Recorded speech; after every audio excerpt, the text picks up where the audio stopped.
వరస పిల్లకుండాలే, ముద్దు ముద్దుగుండాలే, ముద్ద బంతి పువ్వులే ముఖముండాలే. అలాగేనక్క. నల్ల నల్లని కురులు పిల్లకుండాలే, నాజూకుగుండాలే, నిండు నిమ్మ పండోలే పసందుండాలే. సరే అక్క, పిల్లకు ఇంకేముండాలో చెప్పు.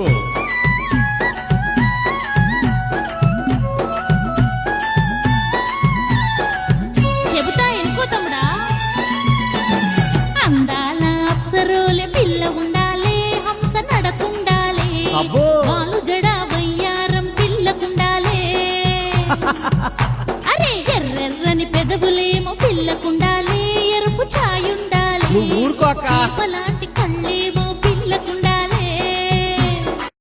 ఆహా, ఇంకా పిల్ల రూపు ఎట్టుండాలక్క? ఇంకా పిల్ల రూపురేఖలంటే తమ్ముడా చెప్పక్క. ఏడు జోడు ఇద్దరికి కలిసుండాలే, పిల్ల ఇంపుగుండాలే, పిల్ల మాటేమో సంగీతమవ్వాలే. అబ్బా, మాట మర్యాదేమో పిల్లకుండాలే, మంచితనముండాలే, నీ మనసు తెలుసుకొని పిల్ల మసలుకోవాలే. అక్క, ఇన్ని సంగతులున్న పిల్ల నా కోసం పుట్టిందంటావా? ఇన్ని విషయాలు చూసి పిల్లను పెళ్లి చేసుకోవాలి తమ్ముడా. సరే అక్క, నీ మాటను శిరసా పాటిస్తా. నన్ను దీవించి పంపక్క. సకల కార్యసిద్ధిరస్తు. వెళ్ళొస్తా అక్క. క్షేమంగా వెళ్ళి లాభంగా రా తమ్ముడా.